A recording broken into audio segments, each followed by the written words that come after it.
Um acidente na montanha-russa do Play Center deixou 15 crianças e adolescentes feridos. Um acidente num dos brinquedos do Play Center, tradicional parque de diversões da Zona Oeste de São Paulo, deixou 8 pessoas feridas no final da tarde deste domingo. Se você cresceu nos anos 80, 90 ou até mesmo nos anos 2000, é bem provável que já tenha ouvido falar ou chegou a ter a experiência e a emoção de entrar no maior parque de diversões do Brasil.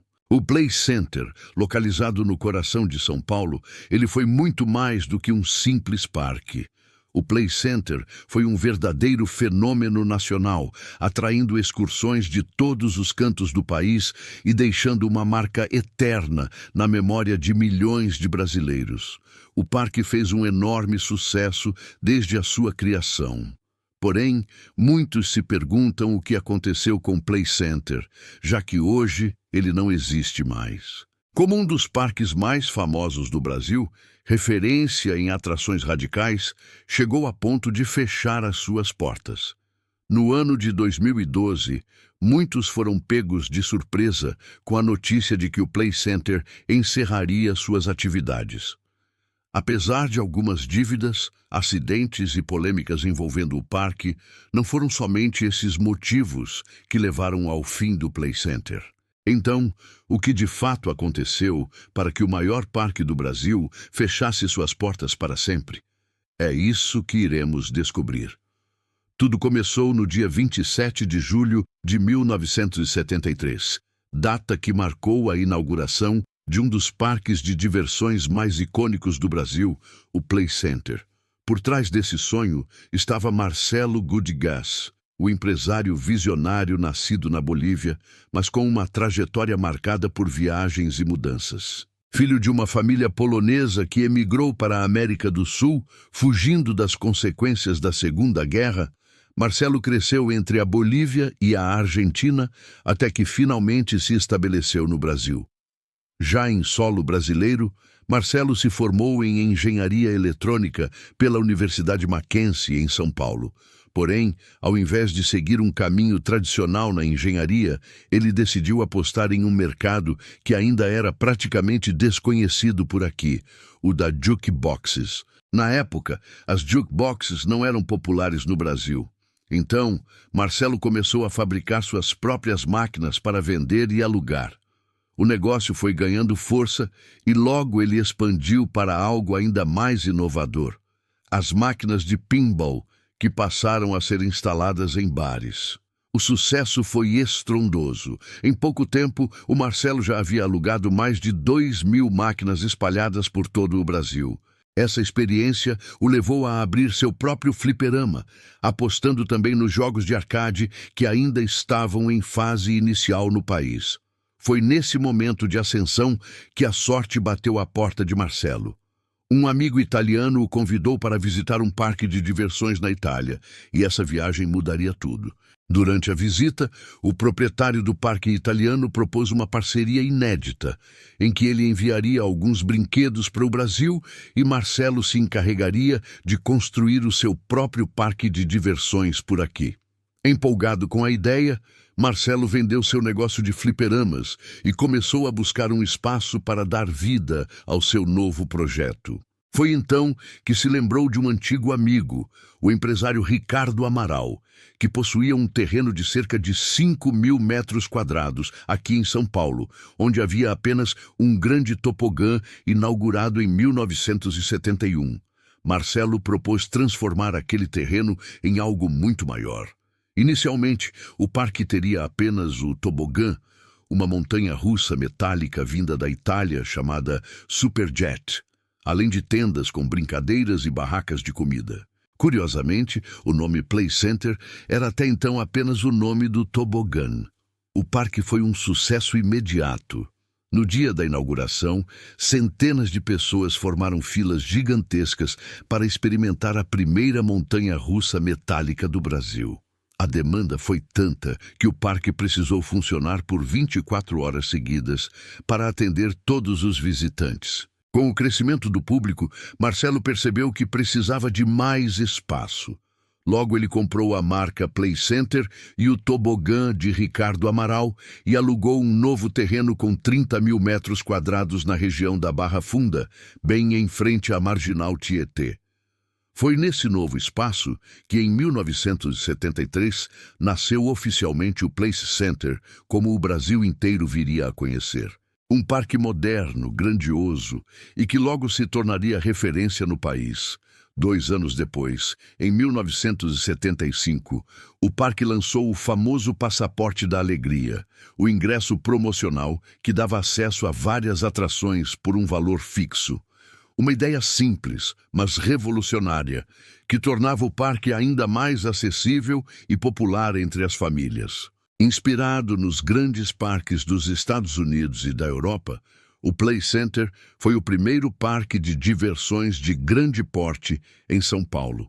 Seu sucesso foi meteórico, chegando a receber mais de 1.600 visitantes por ano. Nos anos seguintes, o parque se transformou em referência nacional, trazendo atrações inéditas e brinquedos cada vez mais modernos e radicais. À medida que novas atrações surgiam, o espaço também crescia, e com ele o sonho de Marcelo Gutglass se tornava realidade. Um parque que marcou a infância e a juventude de milhões de brasileiros por décadas. Mesmo fazendo um enorme sucesso, o Play Center não se acomodou. Para manter o público sempre interessado, o parque começou a apostar em eventos grandiosos e temáticos, muitos deles totalmente inovadores para a época. Um dos primeiros grandes marcos foi o evento temático do King Kong, inspirado no sucesso do filme. Marcelo Gutglass conseguiu inclusive alugar diretamente com a Universal um boneco gigante do gorila que se tornou a grande atração do mês. O resultado disso tudo foi a lotação do parque com milhares de visitantes. Nessa época, o parque já havia crescido bastante e oferecia diversas atrações. O funcionamento era dividido por temporadas. Nos meses de baixa temporada, de janeiro a junho, o parque era aberto de quinta a domingo, sendo que as quintas e sextas eram reservadas exclusivamente para escolas e excursões. Já nos meses de alta temporada, de julho a dezembro, o parque operava de terça a domingo com mais de 44 atrações em funcionamento, incluindo brinquedos radicais como Looping Star, o Turbo Drop e o Double Shock. Quem cresceu em São Paulo ou nas cidades vizinhas nos anos 90, com certeza aguarda na memória os passeios escolares ao Play Center, considerado um verdadeiro ritual para muitos alunos. Contudo, o evento que realmente se tornou a marca registrada do parque foi a icônica Noite do Terror, lançada em 1988. A ideia partiu do próprio Marcelo, que queria algo inédito no Brasil. O evento, realizado à noite com personagens assustadores espalhados pelo parque, virou um fenômeno e se transformou em uma das atrações mais aguardadas do ano. O Play Center já era naquele ponto o maior parque de diversões do Brasil. E foi justamente nesse conceito de fama que surgiu um dos episódios mais curiosos da história do parque, a vida secreta de Michael Jackson em 1993. Na ocasião, a equipe do astro entrou em contato com Marcelo, dizendo que Michael queria visitar o parque, mas com 2 condições bem específicas. A primeira era que o parque deveria estar fechado ao público no momento da visita, e a segunda era que a mídia não poderia divulgar a visita antecipadamente para evitar tumultos. Marcelo chegou a concordar e atender o pedido da equipe de Michael. Entretanto, por trás, ele acabou fazendo um acordo com a TV Globo. No acordo, Marcelo autorizou que a emissora divulgasse a visita de Michael Jackson, com a condição de que a notícia fosse divulgada somente no Jornal Nacional e que o nome Play Center fosse citado. Antes mesmo do cantor chegar ao parque, a equipe da Globo instalou diversas câmeras escondidas para registrar sua passagem pelos brinquedos. Segundo o próprio Marcelo, essa ação rendeu a maior publicidade da história do parque, com a notícia sendo repercutida em veículos internacionais. Mas o Play Center não parou por aí e continuou apostando em eventos e atrações de impacto para manter o público sempre animado. Dentre as atrações que fizeram show no parque, algumas se destacam, como o show do Bozo, da banda Menudos e do cantor Roberto Carlos. Mas diversos outros nomes populares na época tiveram a chance de se apresentar no Play Center. Sempre que havia apresentações ao vivo, o número de visitantes aumentava consideravelmente. Não podemos deixar de citar as atrações clássicas do parque que marcaram gerações, como a Superjet, que foi a primeira montanha-russa do parque, La Bamba, um disco giratório que deixava todo mundo tonto de tanto girar, a Monga, uma atração assustadora sobre uma mulher que se transformava em uma fera, o famoso Castelo dos Horrores, que era uma das atrações mais disputadas durante a Noite do Terror. O Turbo Drop, um elevador que despencava do nada a montanha-russa Looping Star, além de outros brinquedos como Boomerang, Cataclisma, Splash, Kamikaze e Evolution. Com tamanho sucesso, Marcelo decidiu expandir a marca Play Center para outras regiões. E assim nasceu, em 1981, a Playland, inicialmente instalada no Barra Shopping, no Rio de Janeiro. A proposta era levar a magia do Play Center para shopping centers, com atrações menores, como videogames, simuladores e brinquedos mecânicos. A ideia deu tão certo que a Playland se espalhou por diversas cidades e ainda existe até hoje. Outra expansão aconteceu em 1994, com a abertura de um Play Center no estado de Pernambuco. No entanto, em 2002, por conta de dívidas, o parque foi vendido a um grupo italiano em sociedade com o grupo Peixoto. A unidade foi renomeada como Mirabilândia. O parque estava localizado em uma área do Centro de Convenções de Pernambuco, de propriedade da empresa de turismo de Pernambuco Empetur. Entretanto, após mais de 20 anos, em fevereiro de 2025, o Mirabilândia, parque que marcou a infância e a juventude de muitos, teve suas atividades encerradas por conta do fim do contrato de aluguel do terreno. Mas voltando à história, mesmo após expandir seus negócios, Marcelo ainda tinha o objetivo de criar um parque ainda maior e temático nos moldes dos grandes parques internacionais. Com essa visão, ele começou a buscar novos parceiros. Foi então que, em 1996, o grupo Play Center anunciou a construção de um novo parque de diversões no município de Vinhedo, a cerca de 70 quilômetros de São Paulo, às margens da rodovia dos Bandeirantes. A ideia inicial era criar o Play Center Great Adventure, um parque com conceito totalmente inovador para os padrões brasileiros. O novo parque teria áreas temáticas, atrações mais radicais, experiências imersivas e também espaços voltados para toda a família. A inspiração vinha diretamente dos grandes parques internacionais, como os da Disney e da Universal. No entanto, para tirar o projeto do papel, seria necessário um investimento muito alto. Por isso, Marcelo fez uma parceria com a empresa GP Investments, que entraria como sócia no desenvolvimento do parque. A expectativa era que um novo parque fosse inaugurado em 98. No entanto, o que parecia promissor logo começou a desandar. Durante a construção, os custos ultrapassaram em muito o orçamento inicial. Diversos problemas com licenças ambientais, embargos na obra e a complexidade logística de manter cerca de 3.000 funcionários no projeto fizeram com que os gastos saíssem do controle. À medida que as dívidas aumentavam, Marcelo foi se afastando do projeto. Ele não sabia como iria conseguir bancar a finalização da obra. E o pior disso tudo é que as dificuldades começaram a se refletir no Play Center original, que também passou a enfrentar sérios problemas financeiros. Com menos verba para manutenção e investimentos, o parque passou por um período ruim, com queda no público, brinquedos fechados e até uma aparência de abandono. E como se isso não bastasse, o Brasil enfrentava naquela mesma época uma grave crise econômica com a desvalorização do real. foi o golpe final para o projeto original de Marcelo. Com a saída dele, a GP Investments assumiu totalmente a construção que foi finalmente concluída em 99, dando origem ao novo parque, o Hopi Hari, que existe até hoje.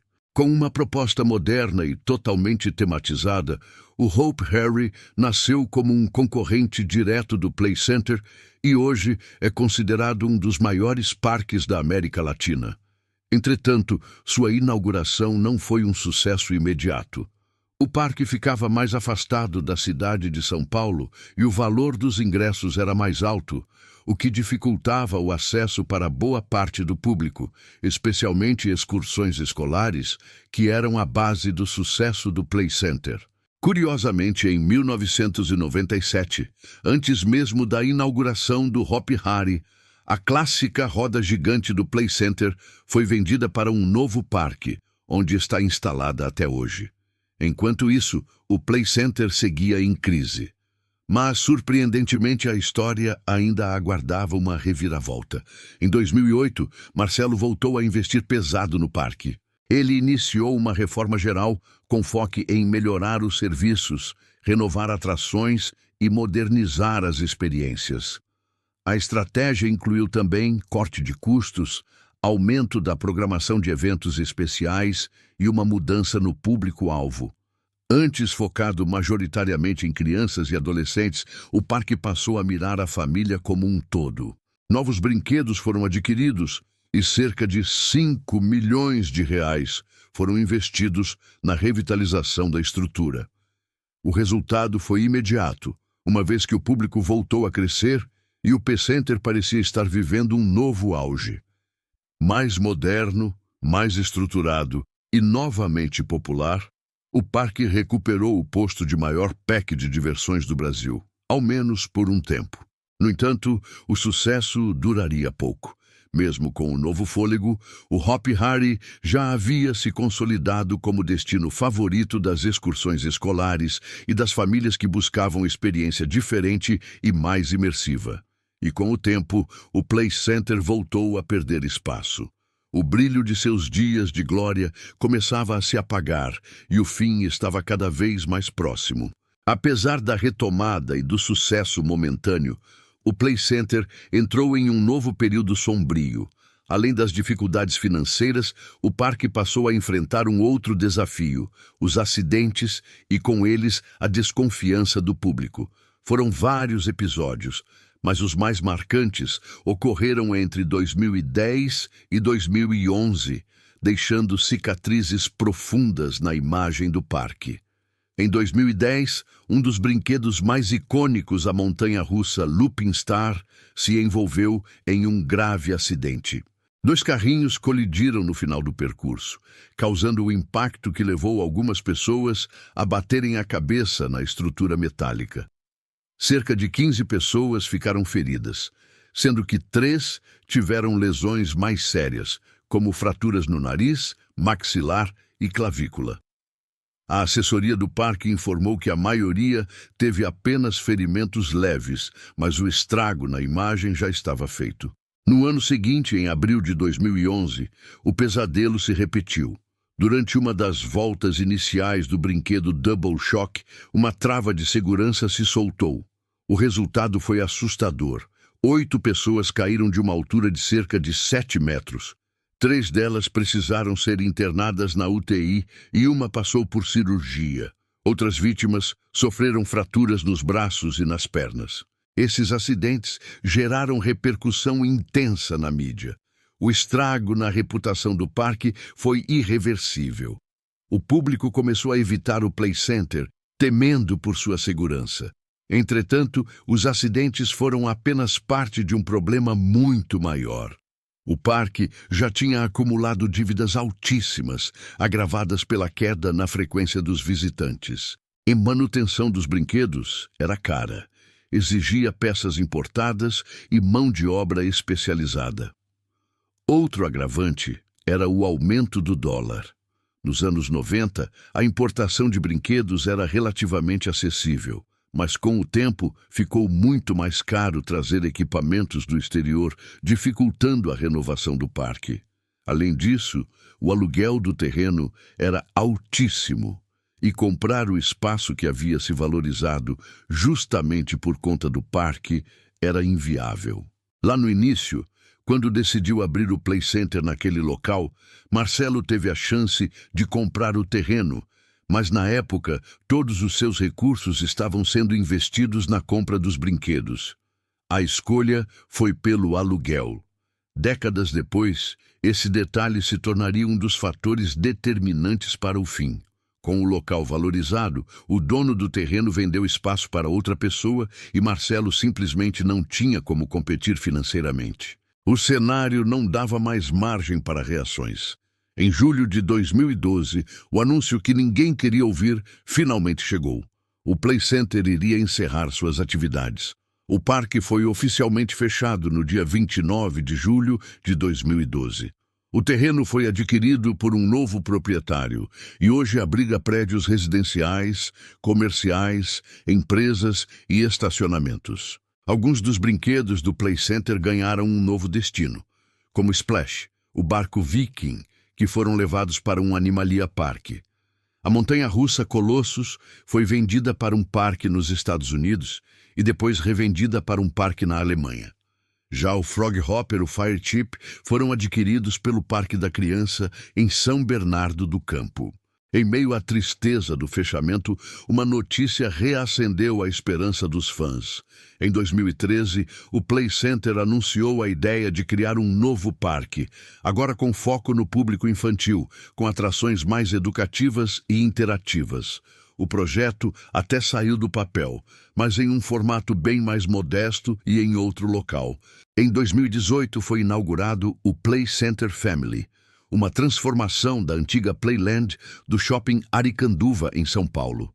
O novo espaço conta com atrações mecânicas, videogames, simuladores e um teatro. Apesar de menor, o novo parque foi um sucesso.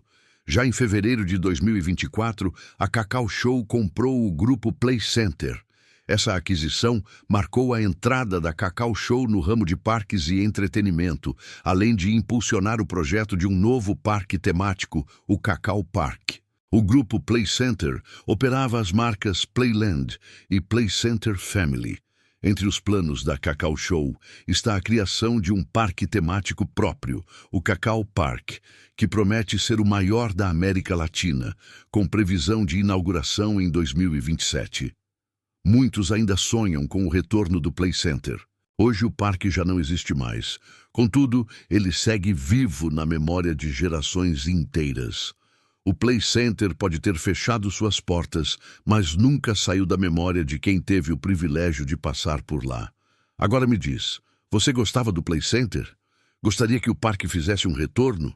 Deixa aí nos comentários a sua opinião e não esqueça de curtir o vídeo e se inscrever no canal para apoiar nosso trabalho. Obrigado por ter assistido até aqui. Um forte abraço e até o nosso próximo vídeo. Até lá. Tchau, tchau.